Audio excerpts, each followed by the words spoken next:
जब तक कौम शिक्षित नहीं होगी तब तक समाज शिक्षित नहीं होगा।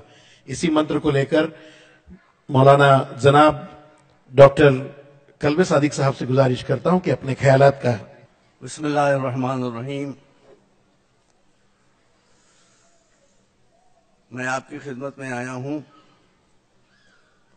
मेरा खानदान उलमा का खानदान है। 250 बरस से एक आलिम होता है, एक मौलवी होता है।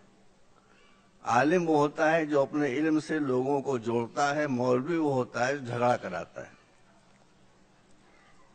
इसलिए आपको उलमा की कदर करना है और मौलवियों से दूर भागना है। मैं मेरठ गया था, गर्मी बहुत हो रही थी, तो मेरे एक दोस्त मुझे लेकर एक होटल में चले गए जो एक जैन का होटल था। जैन वो कम्युनिटी है मेरे भाइयों कि जिसमें न कोई जाहिल है, अनपढ़ है, न कोई गरीब है।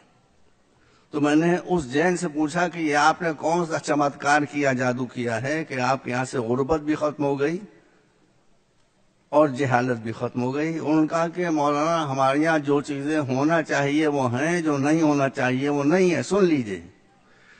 मैंने कहा वो क्या चीज? कहा कि हमको जितने स्कूल और कॉलेज चाहिए हैं वो हमने अपनी कम्युनिटी के लिए बना लिए हैं, और मौलाना साहब हमारे यहाँ पंडित नहीं होते हैं। तो हमने कहा यही हमारी मुसीबत है। हमारे यहाँ मामला उल्टा है, जो नहीं होना चाहिए वो है, जो होना चाहिए वो नहीं है। स्कूल हमारे यहाँ नहीं है, कॉलेज हमारे यहाँ नहीं है, मौलवी हमारे यहाँ भरे में हैं। मौलवी हजरात जो हैं वो निगेटिव प्रीचिंग करते हैं, लोगों को गलत रास्ता बताते हैं। उलमा हमेशा मिलाते हैं और जोड़ते हैं। मेरे पास 5 मिनट है, मैं वक्त का बहुत पाबंद हूँ। 3 मिनट और रह गए मेरे पास, 3.5 मिनट। देखिए, हमारे रसूल ने फरमाया है कि अक्लमंदी की बात कहीं से भी मिले ले लो। हिंदू के मुंह से मिले ले लो, यहूदी के मुंह से मिले ले लो, किसी के मुंह से मिले ले लो। मैं आपको एक बात खाली बताना चाहता हूं। ज्यूज, यहूदी, हमारा उनसे कोई झगड़ा नहीं है।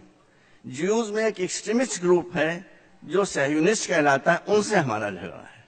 अब मैं आपको बताता हूं, ये वाकया मैंने रीडर्स डाइजेस्ट में बहुत पहले पढ़ा था कि जब सन 48 में यहूदियों को उनकी ख्याल में उनकी जमीन मिल गई तो वो अपने चीफ प्रीस्ट के पास आए। उन्होंने कहा कि हमको हमारी जमीन इसराइल मिल गया है, हम यहोवा का शुक्रिया अदा करना चाहते हैं। कहा कैसे अदा करना चाहते हो? सुनिए, बात मैं खत्म कर रहा हूं।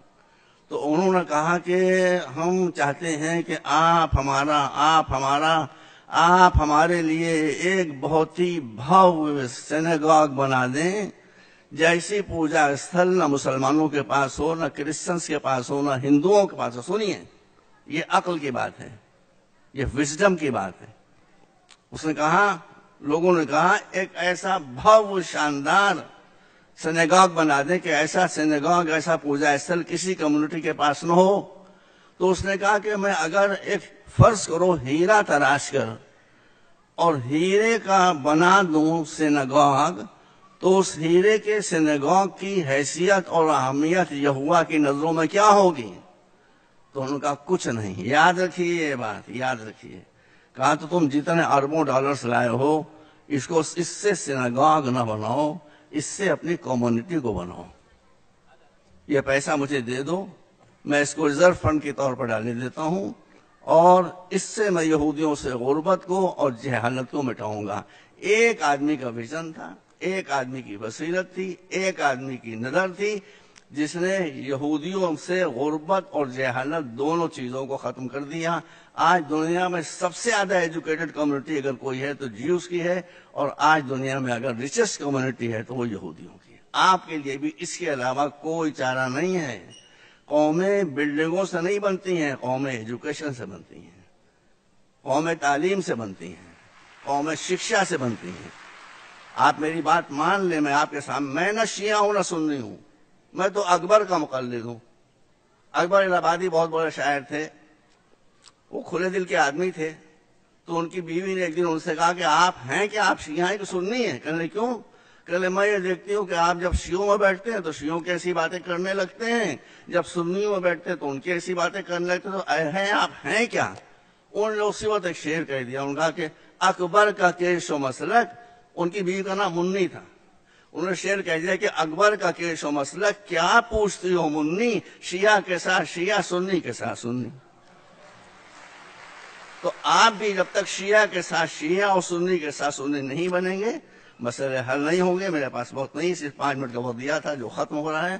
میں آپ کو آخری بات کہنا چاہتا ہوں کہ مولا علی نے ارشاد فرمایا ہے کہ جس کے پاس ایجوکیشن نہیں ہے اس کے پاس جو کچھ ہے وہ سب چلا جائے گا، جس کے پاس ایجوکیشن آ گئی جو کچھ اس کے پاس نہیں ہے وہ سب مل جائے گا۔ آپ کو عزت مل جائے گی، آپ کو پیسہ مل جائے گا، آپ کو حکومت میرے دل سے نکلی ہوئی آواز کو آپ سن لیں اور دل تک پہنچانے کے سب سے پہلے آپ کو اپنے بچوں کو ایجوکیٹ کرنا ہے۔ دیکھیے یہاں پر جو لوگ چنئی سے آئے ہوئے ہیں اور وہ میگھالیہ سے آئے ہوئے ہیں، ایک ایک آدمی نے کیسے کیسے کام کیے ہیں۔